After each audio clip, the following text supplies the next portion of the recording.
Fantastic. Yeah, good morning, everyone. Good to see you. My name's Ben, for those that you don't know. And I'm married to Bethany. I've got 3 fantastic kids. And I work for Salt Mine Theatre Company, which B was referencing there. I'm one of the co-artistic directors. I'd love to start by breaking things up a bit and giving you a discussion question to talk to the person next to you. What makes us stand out as Christians? Or if you're not a Christian, what makes Christians stand out for you?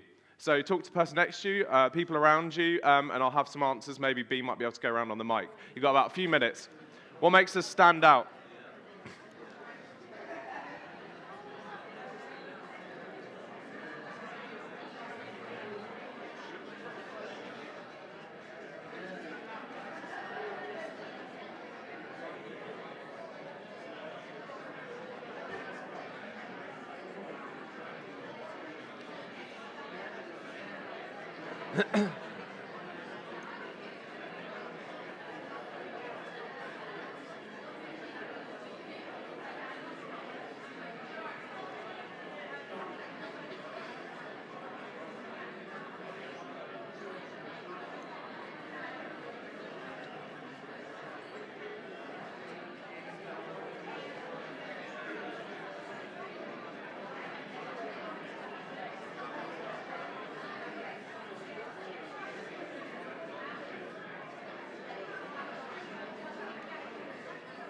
Okay, you probably haven't had a chance to hear from everybody, but hopefully you've had some good answers.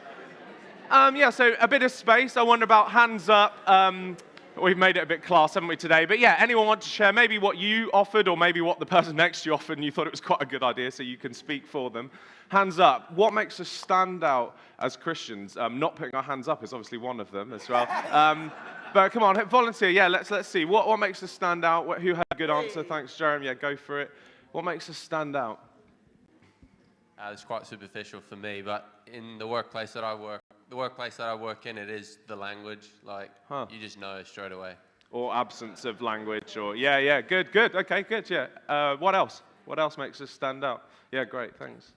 Being different to everybody else in the world, and Okay. having God's personality shine through you. Yeah, great. Chawn, yeah, good. Oh, good. You know what I'm talking about today. Good. What else? Yeah. Kindness. Fantastic. Yeah, what a good quality. Overcoming evil by good. Yeah, wow, great. Oh, need more of that. Yeah, great. What else makes us stand out? We'll just have a few more. Yeah. Integrity. Thanks. He's got a good loud voice. Yes, there. Anything else? Oh, yeah, that's it. Well, you just want to make her run around. What? One last. What? Pride and dignity. Oh, I like. Yeah, that's good. Okay, fantastic. Great. Thank you. Yeah. I want to talk about how we stand out, and more than that, how we shine. About a month ago, I got to go to the Big Church Festival. Has anyone been to the Big Church Day Out, Big Church Festival? Heard of it? Yeah, some hands there. Brilliant. Yeah, it's a fantastic event where there's loads of Christian artists who come and sing and perform. And it's completely side part of it. But as one of the things they did is they offered a 5K run. And I'm actually training for the 3 Peaks Challenge. I know I'll just drop that in there. There was a 5K run, and I was like, okay, I should probably do this. I haven't really done much training. I haven't done running or fitness for a while, so I'll go and sign up to that. And the good thing about being an actor is you can kind of pretend to be a good runner for a while. So I turn up, and I've got the gear, and I'm like, yeah, I'm good to go. I'm talking to all the people. I'm like, yeah, what sort of time are you hoping to do it in? The thing is, it's 2 laps of the course around the festival site. And I'm like, okay, I can do this. I've done 5Ks. I've run the marathon previously, but not for a while. And so I start running, and I start off like, yeah, I'm going to ace this. And then I've done 1K, and I'm like, I think I might just do 1 lap. I'm not going to do the whole thing. And people are like running past me, and all I can think into my head is Danny Knight and how fantastic he is at running. And I'm like, I am not Danny Knight at all. And the thing is, I'm just running, and I'm like, I'm going to tap out. No one will know. No one will know. I'll just sidle off and be like, oh, I've got a phone call, or I need to have a drink or something. But I'm like, something in me just keeps me going, keeps me running. And do you know what the most galling thing is sometimes? I don't know if you've done a park run or a 5K. It's when kids, tiny kids, are running past you. And you're like, I'm going the fastest I can. And they're just like, they're just on an air. And they're so fast. But yeah, it was around about lap 2 that somehow I'd kept going, I kept running. I mean, this is 5K, I'm not talking loads. But there's this young guy, this teenager, who stopped running and he's walking. And I'm like, I run past him, and I'm an encourager. So I was like, I'm running past him, I'm like, go on, mate, you can do it. And so I hear him behind me. I've got to keep looking forwards, because it's the only thing that's keeping me going. He starts running again. And I'm like, come on, this is good. Okay, at least I can just encourage him. And then we're keeping running, and we get down this hill bit. And I'm like on a high now. This guy started running. So I'm like, come on, runners, let's do this. We can do this. It's 5K I'm talking about. In this moment, going down the hill, this lad overtakes me, and I'm like, yes, mate, come on. And I'm like, that's all I've got. I can just encourage him to the end. I can't get to the end. And just at the bottom of this hill, there's a hill before the final stretch. And I'm like, I don't think I can make this up this. This woman starts running alongside me, and she says, should we make this hill together? And I'm like, oh, I didn't really want to. But I was like, okay, great. And I just have enough in me that she's running beside me, helping me get to the top. And then it just fuels me to the end so that I just sprint the last bit. And then I'm absolutely exhausted and can't do anything else for the day. But I get to the finish line and I finish it. And I think for me, why I wanted to share that story is there are people in your life that you need to keep running for, that you need to run alongside. I'm so challenged in this church by the call for discipleship. There is always somebody who you could be discipling, who you could be running alongside or running ahead of to cheer them on. Or maybe somebody you know has started walking and they're like, I can't run at the moment. But maybe you need to just run past them or catch up with them and go on, you can keep doing it. So they can finish even stronger than you are. And what I want to talk about today is about how we inspire people, how we shine so that other people know about this incredible God and Jesus. So I'm talking today from Philippians 2:12-16. So if you have your Bibles, you want to turn to it. It's all good, so you're going to come up on the screen. Philippians 2:12-16. Fascinating, because actually what Paul talks about us shining is actually a bit different than what we might expect. There's clues in the title. Do everything without grumbling. Interesting. Therefore, my dear friends, as you have always obeyed, not only in my presence, but now much more in my absence, because he's in prison, he's chained to a guard 24/7. Continue to work out your salvation with fear and trembling. For it is God who works in you to will and to act in order to fulfill his good purpose. Do everything without grumbling or arguing, so that you may become blameless and pure, children of God, without fault in a warped and crooked generation. Then you will shine among them like stars in the sky, as you hold firmly to the word, and then I will be able to boast on the day of Christ that I did not run or labor in vain. So we talked a little bit about what makes us shine, what makes us stand out as Christians. As part of Salt and Wine Theatre Company, being part of it, one of the stories that we got to tell, which I'm sure some of you may have seen, was the story of the founder of the YMCA, a man called George Williams. I'd never heard of him before. Somebody came up to me once on another show and said, have you ever heard about this guy? Amazing, incredible guy. I'm going to see if we can watch a trailer. You'll see some fantastic sideburns of mine. And it tells the story of this guy. In Victorian London, the working conditions were so bad that basically workers were disposable. They would die, the conditions were terrible, and they were being overworked. They would work long, long hours, and if they died, they would just bring in somebody else. They were the commodity. People were the commodity. And George, at one point, saw this, and he said, I have to do something about this. He was just one man, and he said, I have to do something about this. We'll see if we can get the video up now and just give you a taste of the story, and then I can tell you a bit more about the incredible man that he is. If it's not working, that's fine. They're going to just drag it across now. The wonderful tech team. Let's give it up for the tech team. Come on. I gave it to them very last minute. Here we go. Fantastic.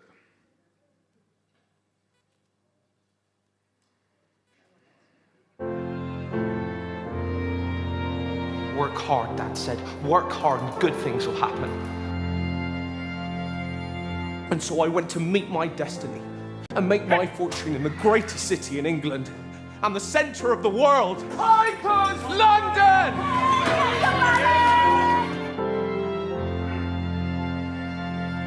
Hey, what's your secret? It's no secret, it's a conversion, is all.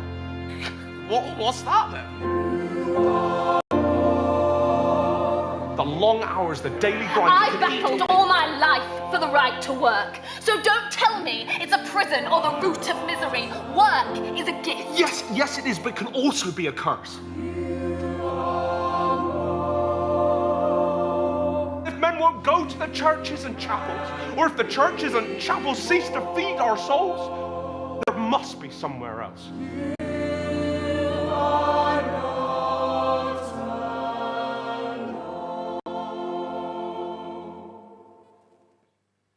So yeah, we got the amazing opportunity to film the show, actually. And yeah, it's this incredible man who is celebrated in this story, but he was an ordinary person who, with God, did something extraordinary. He said, I could see that there's a problem, that young men especially were dying and being replaced. He got together 12 young men in his organization, and he just started to pray for them. He just started to pray for them, and he provided Bible studies, and they provided some fitness things, and they just provided a space where they could look after the well-being of young people. It was 12 men in an upper room, they prayed. Now, today, it's the largest youth charity in the world with over 56 million members. God did something with this man. And the whole second half of the play is this reporter going, I don't understand how it grew so fast. And he's trying to tell her about all these different things about it's part of the Industrial Revolution and trains coming in. But ultimately, he says it was spread because there was a spiritual hunger for God. And he says it was God's hand on it, and this man Chawn. There's an excerpt from a book about him which says about him. Friends said he radiated joy and enthusiasm. He was convinced that the truth which had transformed his own life would answer the heartache of his times. Sensing that God was leading them, George and his friends chose a name for their tiny movement. 12 people, the Young Men's Christian Association. They could never have imagined the rays of light that would move out of that dorm room and shine into industrial London and then into the world. 56 years later, this dorm room prayer meeting had miraculously become a movement that was bursting across the globe. And there's a meeting, the YMCA leaders in St. Petersburg, and they're thinking about what do they call themselves. They wanted something to represent the mission and the heart. And they chose a single word, Mayak. Mayak is the Russian word for lighthouse. In the fiercest storm, a lighthouse provides a flash of hope. To a lost sailor, a lighthouse gives clear direction. In the darkest night, the light shines in the darkness, and the darkness cannot overcome it. And now there is more than 14,000 lighthouses bringing hope, direction, and light to the world. One man who shone for Jesus. You are individuals in the settings that you're in, and God has commissioned you to shine. But let's talk a little bit more about that. What makes us shine? Or actually, let's start off by talking about what doesn't make us shine. I talked about it a little bit. Grumbling and complaining. It's fascinating, isn't it? What is grumbling? To complain about someone or something in an annoyed way. I'm sure none of you do this. Arguing. To speak angrily to somebody, telling a person that you disagree with them. My definition, it's a response to something difficult. A problem, a suffering, a situation, but it's a complaining, annoying response that doesn't result in action. Can you see the difference?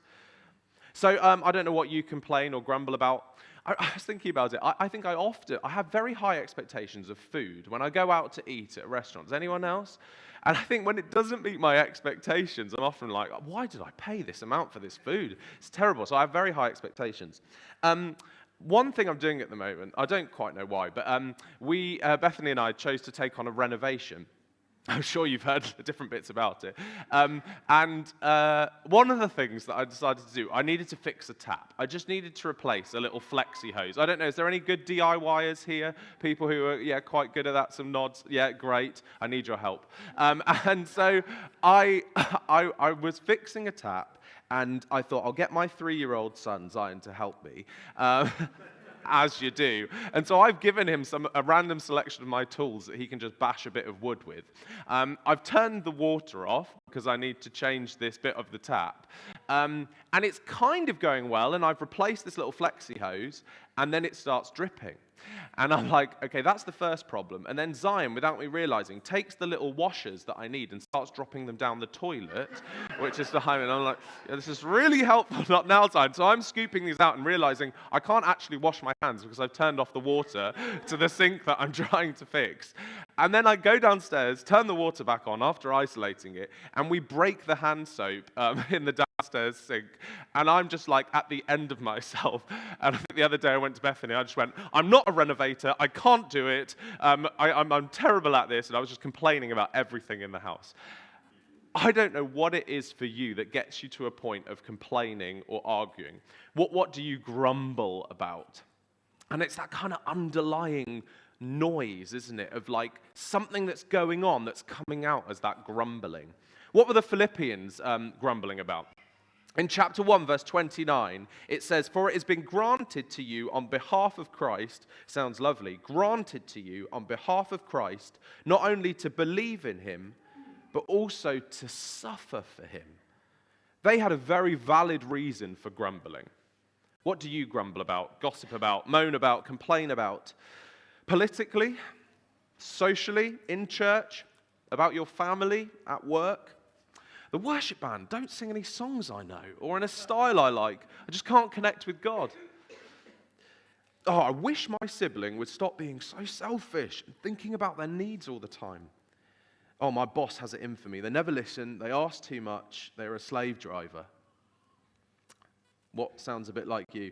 Annoyed, complaining. Do you have a problem? Could you be guilty of grumbling or arguing? Now, what I'm not talking about is not fighting against injustice or taking up the cause of the lost or forgotten or addressing wrong or ignoring problems. What Paul is challenging us about, and I'm challenging you about today, is what is our response to them?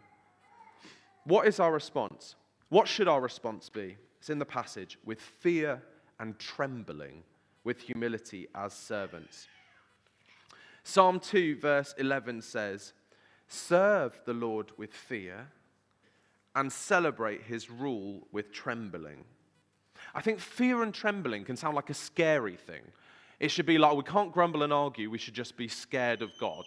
That's not what it's saying. Fear and trembling. So there's a good, helpful translation there. It could be service and celebration. It's awe and worship. It's humility and thanksgiving. George Williams, in story that I was sharing about the YMCA, he saw a problem, the dire working conditions. He could have grumbled and argued. There was a massive problem and it felt impossible. But what he did was he said, I can sort it and I can start with the people around me, the people in my workplace. And he did it always with humility, serving others. In fact, on the day that the YMCA was formed, in his diary, he doesn't even mention the fact that he set up this thing. It's a prayer asking God for more humility. It's an amazing man who changed the globe. Humility. And do you know what? It's not just about between us and God. It's also about us and people too, about community. This shining is all about relationships and community. In chapter 1, verse 5, it says, "In your relationships with one another, have the same mindset as Jesus Christ, who, being in the very nature God, did not consider equality with God as something to be grasped. But going on, it says, he humbled himself by becoming obedient to death, even death on a cross." So, How do we shine? We've talked a little bit about that. I looked into this. I was quite fascinated about stars themselves. How do they actually shine? What actually makes them shine? I was like, I'm going to go a bit sciencey on this. So for those of you that are interested in that, a star is a huge glowing ball of hot gas. Deep inside its core, hydrogen atoms smash together, forming helium and releasing huge amounts of energy that heats the gas. This is called nuclear fusion, and that is why a star shines. And then I found out there's kind of two nuclear processes that happen that seem quite similar but are actually very different. They're fission and fusion. And we can compare them, and I think it's really helpful for us thinking about fear and trembling and grumbling and arguing. So let's look. They're a bit similar, but they are also quite different. They produce energy from atoms, both of them, but fission splits a larger atom into two or smaller ones. Fusion joins two or more lighter atoms into a larger one. Fission produces energy and dangerous nuclear waste. Fusion produces energy and helium. This can be used in other ways. Fission creates 1,000,000 times more energy than fossil fuels like coal and natural gas, but fusion creates 3 to 4 times more energy than fission. So this is the parallel I'm talking about. Fission, aka grumbling and arguing, divides, splits things up, causes division, and it causes damage, and there's waste product left over when we grumble and we argue. Fusion, aka fear and trembling, unites and is so effective, 3 to 4 times more effective in being a light for God. Turn to the person next to you, ask them, how is your nuclear fusion going? Good. Get it stuck in your head. Great, because that is what should be going on inside us. Because I think it's like a bubble. Like when you have that thing that's going on that you have a problem with, it could be a big thing, a little thing. It has to come out in some way. It's not about repressing those things, that we have problems or something that irritates us. But we can choose for it to come out in, oh, I'm just so fed up of that thing, that grumbling, that arguing, that just divides, there's waste product, it's not helpful. Or we can go, God, use me to be a change maker in this, or I'm going to bring a difference, or I'm going to speak out and say that's not good enough, and I'm going to do something about it. I'm going to be part of the change, which unifies, which produces something that can be used for God, and actually that is our core function in how we shine. Every second, Jesus was obedient to God and the cross. It was a choice. He was doing that thing, that nuclear fusion. He was doing that. The problems that he saw, the pain, the suffering, he was taking those things and he was converting them into shining. And that's what made him stand out.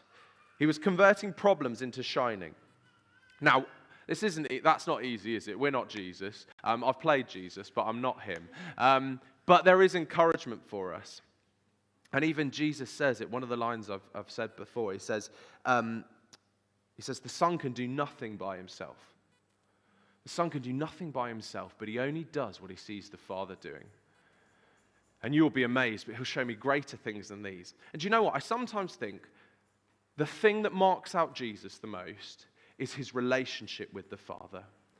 Sometimes I think, he was Jesus. What would Jesus do? We can't be like him. He was God, wasn't he? But do you know what? He chose to lay all of that down. He said, I didn't consider equality with God as something to be grasped, but he laid it all down. So, being like us as a human, the thing that signifies him, marks him out, was his close relationship with God. We can have that too. Each one of us can have that relationship with God because of what Jesus has done on the cross. And he says, you're going to do greater things. He told the disciples, you're going to do greater things than I did. And he even said, the Son could do nothing by himself. The encouragement comes in verse 13. For it is God who works in you, to will and to act in order to fulfill his good purpose. That thing where Jesus was obedient, he can actually be obedient through you. It's God who works in you. So when you're thinking, I don't have the energy, I don't have the capacity to change that into shining, God can. God can. I was reading about Corrie ten Boom recently, and there's a moment where she suffered in the concentration camps during the Second World War, and she talked massively after surviving it about the power of forgiveness, and she did big talks, and she is at one time, she's doing this big talk in front of a big group of people, and she's talking about forgiveness and God being a light in the middle of it, and a Nazi officer actually stands up and he says, I was one of the officers in the concentration camp that you were in. And he says, can you forgive me? Can you forgive me? And it's like this incredible moment where she says, I could not forgive him. All I could do was put out my hand. And she says, in that moment where he shakes hands with her, God gave her the power to forgive him. God worked in her to shine and to forgive. It's that thing, isn't it, where we're like, I don't know what it is for you, where, like I said, it's not trivial, these problems, these suffering, these intense things that we have, where we go, I cannot. I can only stretch out my hand. And maybe that's for you. You can only just say, God, I need you. It's God who works in you to will and act in order to fulfill his good purpose. There's something else that's quite key for us in doing this. It's not just leaving it all up to God. Verse 16 says, hold firmly to the word of life. Like I said, I'm doing the 3 peaks. And one of the mountains I have climbed is Snowdon. Anyone else been up Snowdon? Yes, it's beautiful, isn't it? And one of the routes I went up, it was the guy who was leading us. We went up Crib Goch. Has anyone else been up that one? Yes, some of you. Fair play. It is this precipice ridge that I just remember like clinging onto the side of it, being like, if I let go, I'm going to die. Like, I'm just climbing this mountain and like edging myself along. It's like beautiful and terrifying at the same time. And I was just reminded of that as I was looking at this verse. Hold firmly to the word of life. Like, we should be. I'm so challenged. I am terrible at reading my Bible. And I don't say that as like a boast. I say that as like, I need your help. Like, we have to cling on to God's word. It's the thing that Jesus used against the devil. It was the word, wasn't it? It was knowing the word. We have to cling. We have to hold firmly to the word of life. That's also how we shine. We have to know it. If we suddenly had our Bibles taken away, we were locked up in prison, like, how much would you actually know?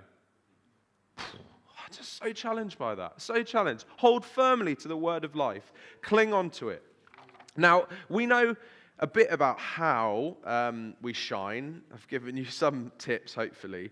But why? Why do we shine? Why don't you talk to the person next to you? Last discussion question. Introverts will be pleased to know. Who inspires you? I've talked about a few people today, but who inspires you? Who shines, or who have you seen shine or read about who shines? Talk about somebody who inspires you and why. Go.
Fantastic. Hopefully Again, you probably continue these conversations afterwards. We should be talking about these people that inspire us and why. These people that shine and cause us to want to shine as well. Why do we shine? Daniel 12 verse 3 says, "Those who are wise will shine like the brightness of the heavens, and those who lead many to righteousness like stars forever and ever." I want to talk about just a few people who really inspire me. There's something about stars, and it says the life cycle of a star spans billions of years. As a general rule, the more massive the star, the shorter its lifespan. And there's another way of saying it, the brightest stars burn the fastest, so we must love them while we can. About 3 years ago, I lost one of my best friends, a guy called Marcel White, who was an actor in Salt Mine Theatre Company. Here's him playing Jesus in the Passion play. Many of you might have known of him, met him. What an amazing guy. And he shone. I was asked to write a little bit of a tribute to him in one of our Salt Mine News, and I'm just going to read a tiny little bit about that. "Marcel lived his life on fire, and you were drawn to the blaze to see what fueled the flame. It was Jesus. You wanted to see Marcel just so you could debate some theology or wrestle with some issue, which he always met with passion and never held any punches, but seasoned it all with grace. His joy was exuberant. His laugh made you feel like the funniest person in the world and made you work out what you needed to do to make it happen again. I saw him perform when he personally felt on top of the world and when he felt terrible, and always had this ability to give 150%. He was the real deal. I want to be more of a friend, man, dad, husband, actor, Christian that Marcel was. He is unforgettable. His legacy will live on, and in the midst of grieving, we will always celebrate his life." He was somebody who shone. We were reminded of a story the other day. We got the opportunity. Gareth Malone, the choir master, came and did a piece on Salt Mine about Britain's Easter story. And we're all like kind of in awe of this. We're like, "Gareth, it's lovely to meet you. How lovely, brilliant." And we're just like a bit celeb focused. Do you know what, Marcel, it's like 2 seconds in and he's going, "Where's your faith, Gareth? What do you believe? Can I tell you about Jesus?" And he was taking every opportunity in the most authentic, winning way to shine and to tell people about Jesus. Another two people I just want to just briefly say about. We were at a Christian holiday week in Spring Harvest, France, 2 weeks ago, and there's this incredible couple who had children themselves, but they also decided to adopt 2 girls who were heavily disabled, and they were told that these girls would live for a year. And they took it on, signed up for it, knowing that was part of their mission. The girls are now 16 and 18, and their lives live a better sermon than I could ever preach. They are the most gracious, beautiful people who serve and love these 2 girls who can't really communicate, can't do anything for themselves, and they just serve and love them. I don't know about you and who inspires you, and I think we all have to shine in our own way as well, don't we? God made us wonderfully unique. We have to shine in our own way.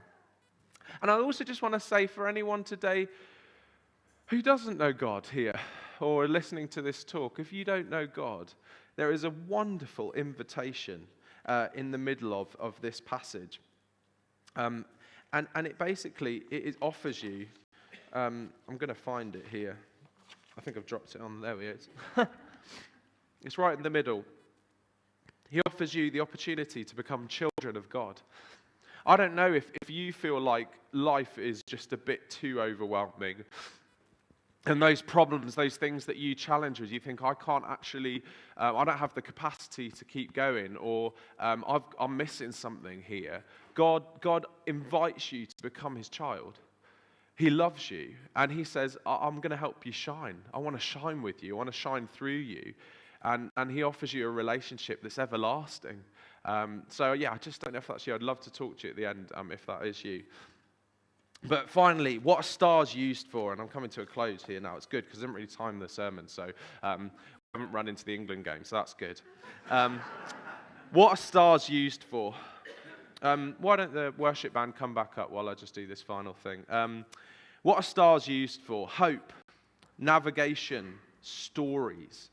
They're for the best of stories, aren't they? These luminous balls of gas helped ancient explorers navigate the seas and now help modern-day scientists to navigate the universe. We are those stars. Let us be stars that bring hope to the darkest places. Let's be stars that leave stories to stir hearts to Jesus. And let's be so bright that we point the way back to him. I'm going to pray and then I'm going to hand over to these guys. Yeah, God, thank you so much that you promise that you will shine through us. And we long for that. We long to shine for you, to shine like stars in the sky so that we will lead many to righteousness. We want people to look at us and see you and to ask us, what is different about you? What is that thing? And we want to just go, it's Jesus. Do you want to know him? And God, I thank you that you have placed all of us in different places, in different environments, in different situations for us to shine. We are called to be in those places. And so God, give us the fuel to convert the problems that we see in our own lives, in big ways, in little ways, into shining, into worship, into action, so that we might leave legacies behind that would lead many people to you. And God, I just pray for the inner workings of our hearts. The places where we feel like, I can't even move forward. I can't forgive. I can't praise God because of that thing. I can't move forwards. That you